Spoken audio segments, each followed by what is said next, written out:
Բարի երեկո հայրենակիցներ, Էպիկենտրոնն է եթերում։ Ռուսաստանի Դաշնության մայրաքաղաք Մոսկվայում ավարտվել է Եվրասիական տնտեսական միության բարձրագույն խորհրդի նիստը, նվիրված 2015 թվականի հունվարի 1-ից Եվրասիական տնտեսական միության և դրա մարմինների գործունեության մեկնարկի գործնական ասպեկտներին։ Նիստին մասնակցել են Հայաստանի նախագահ Սերժ Սարգսյանը, Ռուսաստանի Դաշնության նախագահ Վլադիմիր Պուտինը, Բելարուսի նախագահ Ալեքսանդր Լուկաշենկոն, Ղազախստանի նախագահ Նուրսուլտան Նազարբաևը, Ղրղստանի նախագահ Ալմազբեկ Ատամբաևը և Եվրասիական տնտեսական հանձնաժողովի կոլեգիայի նախագահ Վիկտոր Խրիստենկոն, որոնք նիստի արդյունքը ամփոփել են համատեղ մամուլի ասուլիսում։ Նախագահ Սերժ Սարգսյանը շնորհակալություն է հայտնել Եվրասիական տնտեսական միության անդամ պետությունների ղեկավարներին,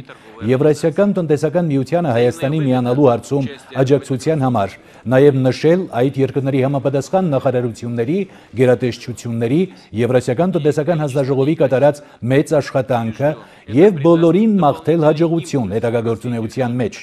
Երեկ երեկոյան Մոսկվայում Հայաստանի նախագահի կեցավայրում Արարատ պարկ Հայաթ հյուրանոցում նախագահ Սերժ Սարգսյանի անունից տրվել է ընդունելություն Եվրասիական տնտեսական միության մասին պայմանագրի Հայաստանի միանալու գործընթացի ավարտի կապակցությամբ։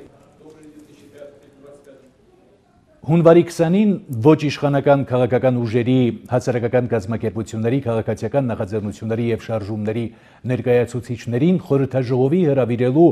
Բարգավաճ Հայաստան կուսակցության նախագահ Գագիկ Ծառուկյանի նախաձեռնությունը շարունակում է բազմաթիվ դրական արձագանքներ ստանալ տարբեր քաղաքական ուժերի, անհատների և քաղաքագետների կողմից։ Ինչպես երեկ, այնպես էլ այսօր խորհրդաժողով անցկացնելու վերաբերյալ Բարգավաճ Հայաստան կուսակցության նախագահի մամուլի խոսնակ Իվետա Տոնոյանի հայտարարությունը շարունակում է մնալ թիվ 1 քննարկվող թեման։ ԲՀԿ նախագահ Գագիկ Ծառուկյանի նախաձեռնությամբ հունվարի 20-ին անցկացվելիք խորհրդաժողովը լուրջ ազդեցություն կունենա Հայաստանի ներքաղաքական կյանքում, տեսակետ է հայտնել Հայաստանի լիբերալ կուսակցության նախագահ Հովհաննես Հովհաննիսյանը։ Խորհրդաժողովը ոչ միայն անցնող քաղաքական տարվա ամփոփումը կլինի, այլ նաև խորհրդաժողովի ընթացքում բանաձև կընդունվի։ ԲՀԿ առաջնորդ Գագիկ Ծառուկյանը առանձին բոլորի կարծիքները գիտի, սակայն միասնական քննարկման արդյունքում կձևավորվի քաղաքական պլատֆորմա, որի անվանումն էական չէ, այն կարող է կոչվել ճանապարհային քարտեզ, նոր քաղաքական մշակույթի ձևավորում եւ այլն։ Էականն այն է, որ խորհրդաժողովը լուրջ ազդեցություն կունենա Հայաստանի ներքաղաքական կյանքում։ Դա իր էությամբ նաև նոր քաղաքական մշակույթ է՝ լսել մարդկանց եւ բոլորի կարծիքները հանրագումարի բերել։ Ես կարծում եմ, որ երկրի վիճակից անհանգստացող մարդիկ ուժերը պետք է ոչ թե պատերի տակ խոսեն, այլ պետք է մասնակցեն խորհրդաժողովին եւ ներկայացնեն իրենց տեսակետները։ Դա կարծիքներ լսելու հարթակ է եւ այդ կարծիքների հանրագումարը լուրջ ազդեցություն կունենա քաղաքական process-ների զարգացման վրա։ Մենք ողջունում ենք նման գաղափարը եւ մասնակցելու ենք։ Ես դրական եմ վերաբերվում յուրաքանչյուր ընդդիմադիր քաղաքական ուժի կամ նրա ղեկավարի ցանկացած նախաձեռնության, որը միտված է ժողովրդի շահերի իրականացմանը, ասել է վերակազմյալ Սոցիալ-դեմոկրատ հնչակյան կուսակցության ատենապետ Լյուդմիլա Սարգսյանը։ Իմ կարծիքով ԲՀԿ առաջնորդ Գագիկ Ծառուկյանի նախաձեռնությունը անսպասելի չէր։ Այս դեպքում ԲՀԿ առաջնորդը նախաձեռնել է ոչ իշխանական արտախորհրդարանական ուժերի, քաղաքացիական հասարակության եւ շարժումների հետ ամփոփել անցնող տարին եւ նաեւ ընդգծել նպատակներն ու ճանապարհային քարտեզը։ Որպես արտախորհրդարանական քաղաքական ուժի ղեկավար հրավեր ստանալու դեպքում ես անպայման կմասնակցեմ հունվարի 20-ին անցկացվելիք խորհրդաժողովին։ Ժառանգությունը միշտ էլ կողմ է եղել քննարկումների եւ միասնական գործողությունների, հայտարարել է կուսակցության փոխնախագահ Արմեն Մարտիրոսյանը, նշելով, որ նորմալ վիճակ է, երբ քաղաքական գործիչը խորհրդարանական կուսակցության ղեկավարը հրավիրում է քննարկման։ Խորհրդաժողով անցկացնելու Գագիկ Ծառուկյանի նախաձեռնությանն անդրադարձել է նաեւ Ազգային ժողովի ժառանգություն խմբակցության ղեկավար Ռուբիկ Հակոբյանը։ Ես կարծում եմ, որ խորհրդաժողովի համար ճիշտ ձևաչափ է ընտրվել, ավելի լայն ընդգրկումով։ Ժառանգություն խմբակցությունում ու վարչությունում դեռ ժամանակ չի եղել խորհրդաժողովին մասնակցության հարցը քննարկելու համար, սակայն առաջիկայում այն կքննարկվի եւ կարծում եմ, որ կմասնակցենք։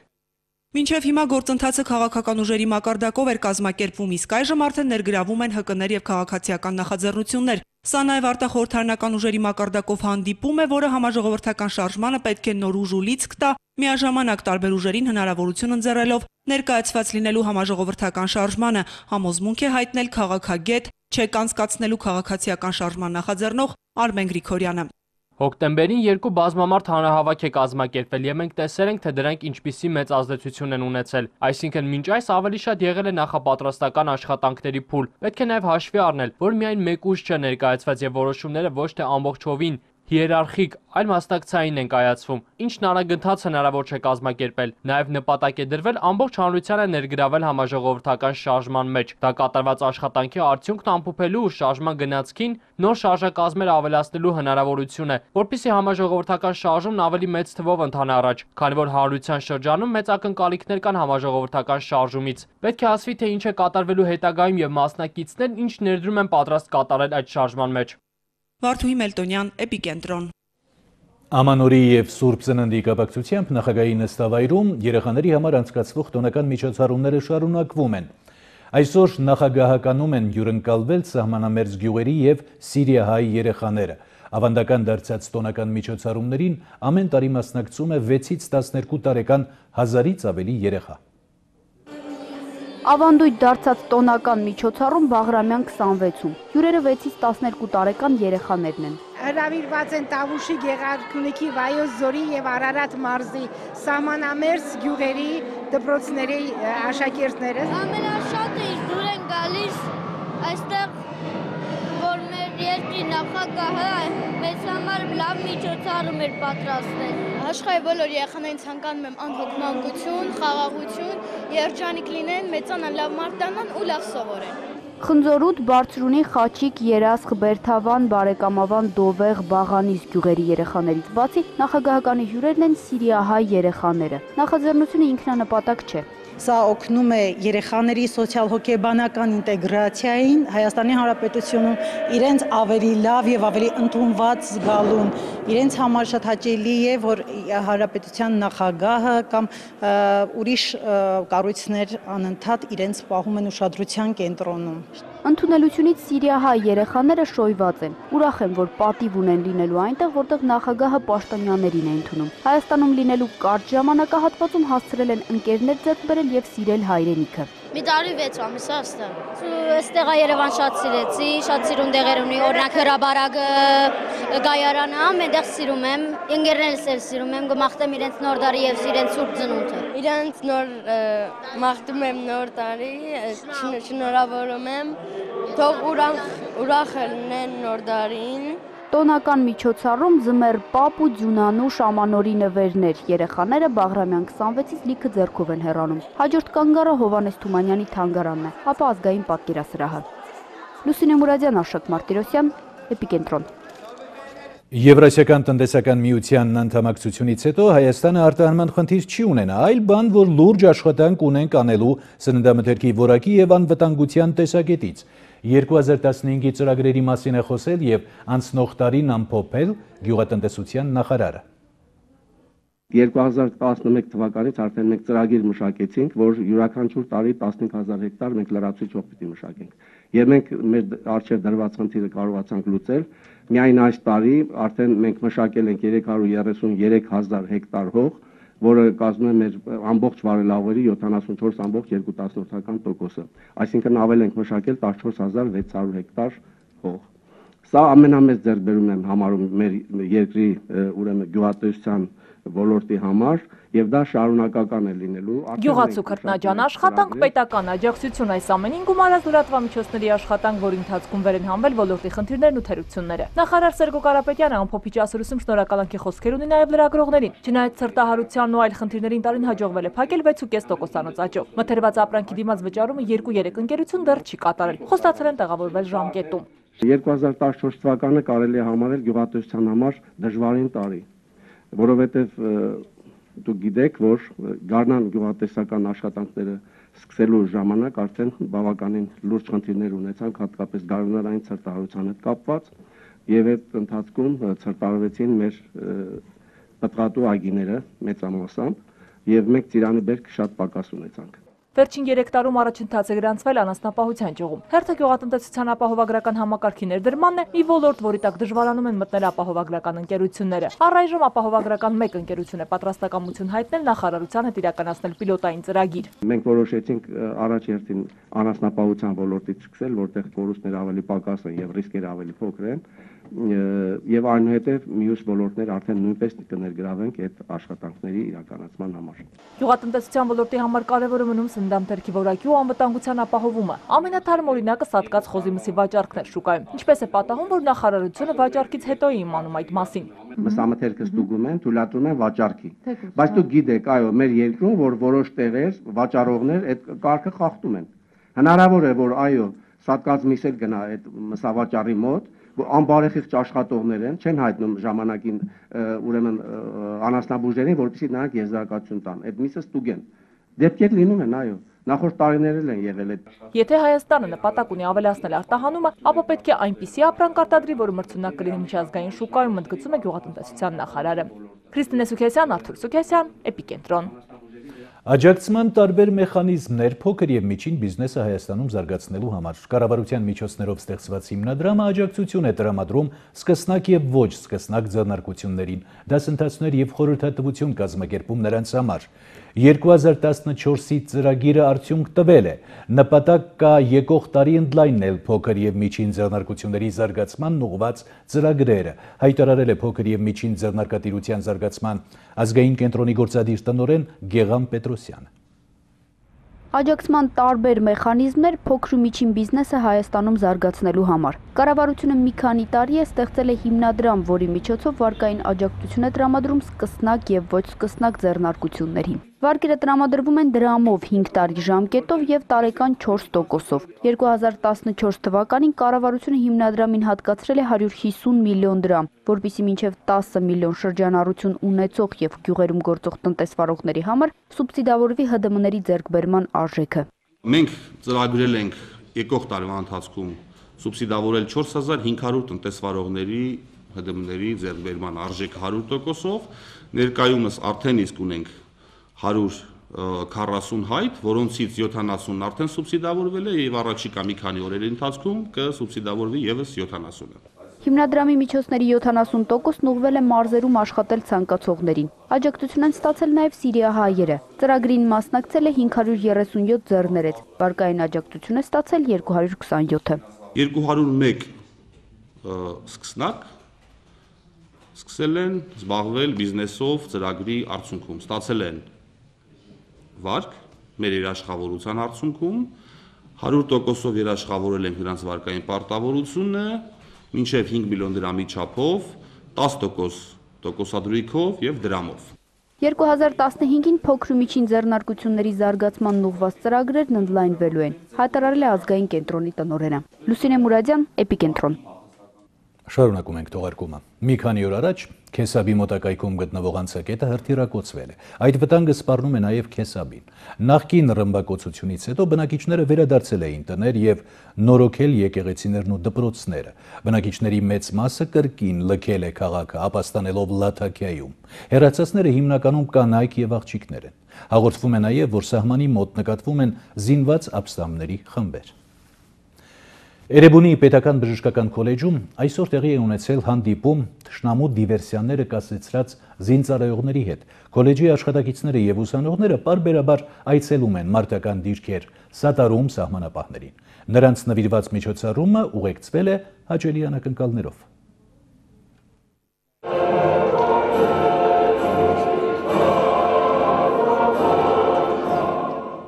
Էրեբունի պետական բժշկական քոլեջում երկրի հիմնով սկսվում է մեր հայրենիքի այսօրվա հերոսներին նվիրված միջոցառումը, որը կոչվում է Իմ հայրենիք։ Քոլեջի ուսանողները երախտիկի խոսք են ուղղում տարվա ընթացքում թշնամու դիվերսիաները հերոսաբար կասեցրած զինվորներին։ Նրանք երբեմն նույնիսկ անձեն են հաղթել թշնամուն, չխնայելով սեփական կյանքը։ Սա բառ ապացույցն է դրան, ինչպեսին պետք է լինի հայրենասիրությունը։ Իսկ մեր կողմից, ամեն մեկից կողմից հայրենասիրությունը կարծում եմ մեր լավ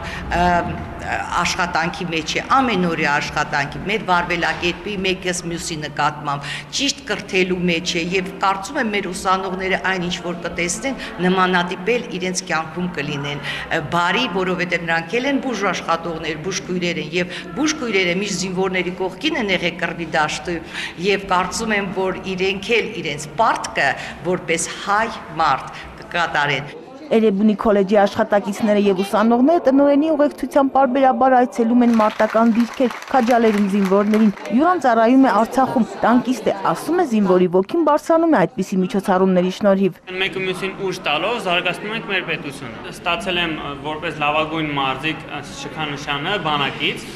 ստացել եմ լավագույն գերազանցիկ որպես խելացի զինվոր բանակում, սա ստացել եմ Ռուսաստանի Դաշնությունում որպես տանկային բիաթլոնում մասնակցելու համար երկամարտում աշխարհի չեմպիոն եմ։ Երկամարտում գրավել ենք երկրորդ պատվավոր տեղը եւ Հայաստանի Հանրապետությանը նվեր ենք ստացել 90 տանկը։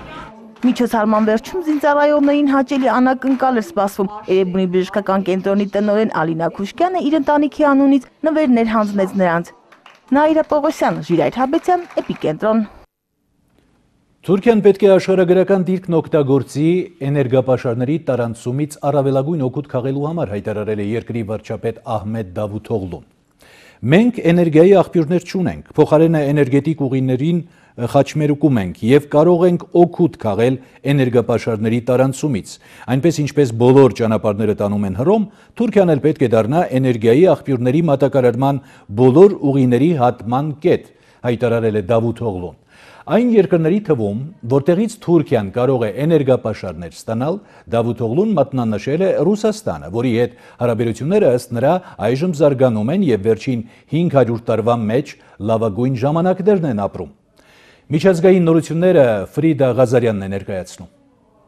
Ստամբուլի դատական իշխանությունը պաշտոնական օրդեր է տրամադրել կրոնական գործիչ Հիզմետ շարժման ղեկավար Ֆեթուլա Գյուլենի ձերբակալության համար։ Դատարանը հիմնավորված է համարում կասկածները, որ Գյուլենն ահաբեկչական կազմակերպություն է ստեղծել։ Կասկածյալն ավելի քան 10 տարի ապրում է Ամերիկայում, քանի որ հնարավորություն չկա նրա հետ կապ հաստատելու եւ պաշտպանական կողմին լսելու համար, որոշում է կայացվել ձերբակալել նրան ահաբեկչական կազմակերպություն ստեղծելու եւ ղեկավարելու մեղադրանքով, նշվում է դատարանի որոշման տեքստում։ Ուկրաինայի համար ՆԱՏՕ-ին անդամակցելու հայտ ներկայացնելը դեռ վաղ է, հայտնել է դաշինքի գլխավոր քարտուղար Յենս Ստոլտենբերգը։ Այդ երկիրն ինքն է հայտարարել, որ պաշտպանության կազմակերպման, կոռուպցիայի դեմ պայքարի եւ առավել արդյունավետ պետապարատի ստեղծման համար լուրջ բարեփոխման կարիք ունի, հավելել է Ստոլտենբերգը։ Ճապոնիայի վարչապետ եւ երկրի լիբերալ դեմոկրատական կուսակցության առաջնորդ Սինձո Աբեն վերընտրվել է պաշտոնում մինչև 2018 թվականի ժամկետով։ Նրա թեկնածությանը կողմ են քվեարկել խորհրդարանի ստորին պալատի 328 падգամավոր։ Սինձո Աբեն հաղթել է նաեւ խորհրդարանի վերին պալատի քվեարկությունում։ Ավելի վաղ Աբեն ընդունել էր կառավարության հրաժարականը։ Մեծ Բրիտանիայի վարչապետ Դեվիդ Քեմերոնի բրիտանացիներին ուղված ամենամյա տոնական ուղերձում ասվում է, որ Սուրբ Ծննդյան տոներին հարկ է հիշել քրիստոնեական արժեքների մասին, որոնք կոչ են անում ոչ միայն վերցնել, այլև տալ։ Վարչապետը շնորհակալություն է հայտնել զինված ուժերի ծառայողներին, բարձր է գնահատել բրիտանացի բժիշկների եւ սոցիալական ծառայողների աշխատակիցների ջանքերը։ Եզրափակելով ելույթը վարչապետը կոչ է արել բրիտանացիներին այս տոներին հիշել բոլոր նրանց, ովքեր օգնության կարիք ունեն։ Ֆրիդա Ղազարյան, Էպիկենտրոն։ Օգնել մարզերին թեթևացնելու ձմռան հոգսը նպաստել կյանքի որակի բարձրացմանը։ Ագբա Կրեդիտ Ագրիկոլ բանկը այդ նպատակով գյուղերի մանկապարտեզներում եւ դպրոցներում տեղադրում է արևային ջրատաքացուցիչներ, հնարավորություն տալով օգտվել անվճար էներգիայից։ Լոռու մարզի Լեռնանցք գյուղի միջնակարգ դպրոցի նախակրթարանը ամբողջ ձմեռ եւ դրանից հետո էլ ապահոված կլինի տաք ջրով։ Այդ մասին հոգացել է Ագբա Կրեդիտ Ագրիկոլ բանկը Շտիգեն ընկերության միջոցով արևային ջրատաքացուցիչներ տեղադրելով։ Դրա շնորհիվ նախակրթարանի աշխատակիցները ուսանողները հնարավորություն ունեն փաստացի անվճար էներգիայով տաք ջուր ունենալ խոհանոցում սանհանգույցներում։ Մեր ընկերությունը եւ Ագբա բանկը իրար հետ համագործակցության բավական արդեն երկար ավանդույթներ ունեն եւ երբ որ հերթական անգամ քննարկում էինք մեր արդյունքները եւ անելիքները, միտք առաջացավ, որ կարելի է սոցիալական ուղղվածությամբ ծրագիր իրականացնել։ Որպես կանոն գյուղերի մանկապարտեզները կարիքները հոգում են էլեկտրական սալիկների միջոցով, որոնք թանկ են, իսկ արևային էներգիան բացի ծախսատար չլինելը նաեւ անվտանգ է, ունի գործածման պարզ ձև։ Էկոլոգիապես մաքուր է եւ ոչ ծախսատար։ Նախկինում ծնողների կամ կողմից հավաքում էր գումար գազի բալոն գնելու համար։ Դպրոցում սովորում է շուրջ 200 աշակերտ, իսկ նախակրթարանում 21, ճաշանից օգտվում է 82 երեխաներ։ Արևային ջրատաքացուցիչների տեղադրումը կազմում է Ագբա Կրեդիտ Ագրիկոլ բանկի սոցիալական ծրագրի մաս։ Ամենամեծ առավելությունը դրանց անվճար լինելն է, անվտանգությունը գործածելու պարզությունը։ Ծրագիրը նպաստելու է երեխաների մոտ վաղ տարիքից բնության բարիքներից ճիշտ օգտվելու ձևերը խորապես գիտակցելու համար Ինչպես նաև մենք նույն պրակտիկան փորձում ենք տարածել մեր աշխատողների շրջանում, նույն արևային ջրատաքացուցիչները տեղադրվում են մեր ռեգիոնալ մասնաճյուղերում, այս պահին կարող եմ ասել, որ բոլոր ռեգիոնալ մասնաճյուղերում կան, այդ թվում նաև տեղադրված է մեր կենտրոնական մասնաշենքում։ Ծրագրից օգտվող գյուղերը հիմնականում սահմանամերձ են, փոքր բյուջե ունեցող Ակբագրեծիտ Ագրիկոլ բանկի իրականացրած նման ակցիաները հարմարավետ են դարձնում մարդկանց կյանքը։ Բանկը ինքը հանդիսանալով նորագույն տեխնոլոգիաների ներդնող թե բանկային ոլորտում եւ թե ընդհանրապես փորձում է աջակցել եւ իր օրինակով ցուցադրել, թե ինչպիսի դրական ազդեցություն են ունենում նոր տեխնոլոգիաները, նույնիսկ մենք կենցաղային տեխնիկաներ վաճառելու ոլորտում առավելությունը տալիս ենք A+10-երի ավելի ժամանակակից տեխնիկաներին։ Արևային ջրատաքացուցիչներ տեղադրվել են Լորվա, Տավուշի, Գեղարքունիքի մարզերում։ Ծրագիրը շարունակական է առաջիկա տարիներին Ակբագրեծիտ Ագրիկոլ բանկը էլեկտրախնայող եւ բնական ճանապարհով էներգիա արտադրող սարքեր կտեղադրի մյուս մարզերում եւս։ Նաիրա Պողոսյան, Ալեքսանդր Կիրոյան, Էպիկենտրոն։ Կորպորատիվ պատասխանատվության սկզբունքով առաջնորդվելու արժեհամակարգը արդեն երկար տարիներ է կենսակերպ է դարձել Vivatel MTS ընկերության աշխատակիցների համար։ Դրա ապացույցը տարբեր հաստատություններին անձնական միջոցներից նվիրաբերած իրերն ու նյութական այլ աջակցությունն է։ Ընկերության աշխատակիցների եւ գլխավոր տնօրենի հերթական աջակցությունը Կոտայքի մարզի Բյուրեղավանի գիշերօթիկ հաստատությանն էր ուղղված։ Գիշերօթիկը ընկերության աշխատակիցների անձնական ներդրման շնորհիվ համակարգչային նոր սենյակ ունի։ 15 համակարգիչ, նույնքան սեղան եւ աթոռ, LCD հեռուստացույց, DVD նվագարկիչ եւ ջրատաքացուցիչ 2 կաթսա։ Vivatel MTS ընկերության ադմինիստրատիվ վարչության աշխատակիցների անձնական միջոցներով Բյուրեղավանի գիշերօթիկ դպրոցին ցուցաբերած աջակցությունն է։ Ընկերության գլխավոր տնօրենը շրջել է գիշերօթիկ դպրոցում, ծանոթացել է իր աշխատակիցների կատարած բարի գործին։ Այն քաղաքախոսությունը, որ Vivatel MTS-ը սկսել է սկզբից, այն արժեհամակարգը, որ մենք ցերմացրել ենք կամ ներդրել ենք հիմնարկում եւ ինչու՞ չէ հասարակությունում, արդեն ինքը արդյունք է տալիս, ու տեսնում ենք, թե ինչպես որոշ աշխատակազմի խմբակներ կամ խմբեր իրենց վրա վերցնում են գարկավորել ինչ որ մի հարց կամ ինչ որ մի խնդիր մեր հասարակությունում, այսօր մենք տեսնում ենք այս փայլուն օրինակը այս դպրոցում։ Բյուրեղավանի գիշերօթիկ դպրոցում սովորում են 65 սոցիալապես անապահով երեխա։ Vivatel MTS ընկերության աշխատակիցների ներդրման շնորհիվ գիշերօթիկ դպրոցում երեխաների համար ստեղծվել է համակարգչային դասասենյակ։ Առաջի հարցը նա ա եղել, որ երեխաները համակարգիչ էին ուզում։ Առաջի հենց հարցը դա եղել, որ դիմել եմ անմիջապես Vivatel-ին, աշխատակիցների եւ նաեւ պարոն Երիկյանին, անձամբ մեր բոլոր աշխատողների կողմից, երեխաների կողմից ուզում եմ շատ շնորհակալություն հայտնել։ Շատ դասեր ենք անում, ծրագրեր ենք սովորում։ Անհրաժեշտ բան է, էլի համակարգիչը։ Դիզայնի համար քան որ այդ առումով պետք է շարունակել, ստեղ հիմա դրանով եմ էլի զբաղվում։ Ռալֆ Իրիկյանը տեղեկացնում է, որ ընկերության բոլոր վարչությունները տարվա ընթացքում իրենց վրա են վերցնում տարբեր ծրագրեր եւ հաջողությամբ իրականացնում են հանրապետության ամենահեռու ու մոտ բնակավայրերում։ Այսօր մենք ականատես ենք լինում ադմինիստրատիվ վարչության աշխատանքը, որոշ ժամանակ առաջ մենք ականատես եղանք ֆինանսների եւ աշխատողական վարչության աշխատանքը։ Ադմինիստրատիվ վարչության աշխատակիցների նախաձեռնությունն ավելի արդյունավետ դարձնելու նպատակով Vivatel MTS ընկերությունը գիշերօթիկին տրամադրել է HomeZone Turbo սակագնային պլանի շրջանակում գործող 4G Wi-Fi երթուղիչ եւ ստեղծել է ներքին ցանց, որը աշակերտներին հնարավորություն է ընձեռում գիտելիքների պաշարն ու տնայնագործական հմտությունները համացանցի շնորհիվ ավելի զարգացնել։ Արթուր Հակոբյան, Հովանես Քյուրքչյան, Էպիկենտրոն։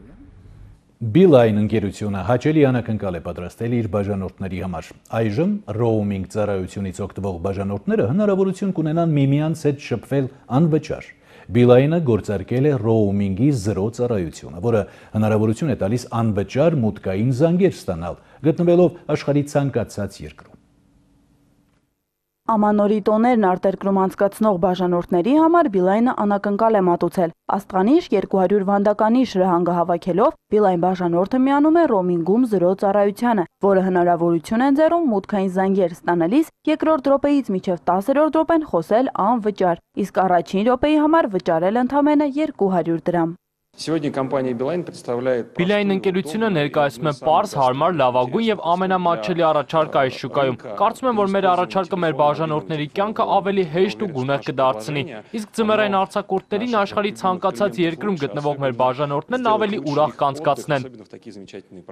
Ռոումինգի ծառայությունը գործում է աշխարհի 170 երկրի 401 օպերատորի ցանցում։ Ռոումինգում 0 ծառայությունը հասանելի է լինելու մինչև 2015 թվականի փետրվարի 15-ը։ Առաջարկից չեն կարող օգտվել այն բաժանորդները, որոնք օգտագործում են այլ ռոումինգ ծառայություն։ Սիրան Ոսկանյան, Ալեքսանդր Կիրոյան, Էպիկենտրոն։ Էպիկենտրոնի այսօրվա աշխատանքն ավարտվեց, բարեկամներ։ Ես ձեզ մաղթում եմ հաջողություն եւ ամենայն բարիք։ Ցտեսություն։